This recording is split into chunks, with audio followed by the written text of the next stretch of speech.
नमस्कार, good evening all students.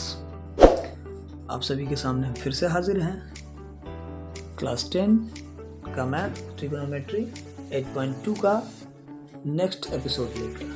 तो आज आपके सामने मैथमेटिक्स है प्रश्न संख्या 4। उसको हमने सॉल्व किया था 1, 2, 3 तक हो चुका था। आज चौथा और पांचवा करेंगे। ठीक, तो हमारे सामने चौथा जो प्रश्न है वो कह रहा है कि थीटा के सभी मानों पर साइन थीटा बराबर कोस थीटा, यानी साइन थीटा का मान बराबर कोस थीटा है।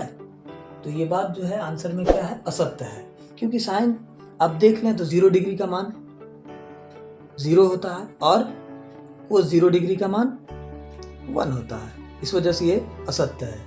और दूसरा फिर देख लें आप, साइन 30 डिग्री का मान 1/2 होता है और कोस 30 डिग्री का मान रूट 3/2 होता है। इसलिए ये मान क्या है, असत्य, सिर्फ क्योंकि ये मान 45 डिग्री के लिए ही बराबर होता है। ये मान 45 डिग्री के लिए ही बराबर होता है। जब साइन 45 डिग्री का मान 1/√2 होता है और उस 45 डिग्री का मान भी 1/√2 होता है। सभी के लिए नहीं होता। आपने देख लिया, मैंने 2 एग्जाम्पल दिया।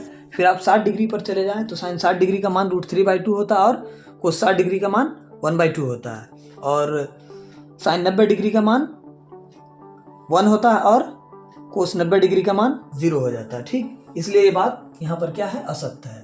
तो आपने समझ लिया क्वेश्चन नंबर 4। अब क्वेश्चन नंबर 5 कह रहा है a बराबर 0 डिग्री। a बराबर कितना, a that is called theta. a क्या है, थीटा है। थीटा बराबर क्या है, 0 डिग्री लेना है। पर कोट थीटा परिभाषित नहीं है। ये हल क्या होगा, इसका सत्य होगा, क्योंकि a बराबर जब हम 0 डिग्री लेते हैं तो कोट ए का मान क्या होता है, अपरिभाषित है। क्या है, अपरिभाषित है, इसलिए ये सत्य है। तो आप सभी के सामने हमने ये 2 क्वेश्चन सॉल्व किए और उम्मीद करते हैं कि आप लोगों को समझ में आ चुका होगा। और काफ़ी अच्छा मैथमेटिक्स है, ये हमारे ऑब्जेक्टिव सवालों को सॉल्व करेगा। इसको भी आप VBI की कैटेगरी में रख सकते हैं, क्योंकि आज ऑब्जेक्टिव का दौर है। ऑब्जेक्टिव में ये सब मैथ काफ़ी कंपलसरी है। तो आप सभी ध्यान से इन सब मैथों को देखेंगे। बड़े मैथ से ज़्यादा इम्पोर्टेंट ये मैथ है, क्योंकि आपके ऑब्जेक्टिव में भी आएगा और सब्जेक्टिव में भी आपको ये काफ़ी हेल्पफुल साबित होगा। ठीक है, थैंक यू।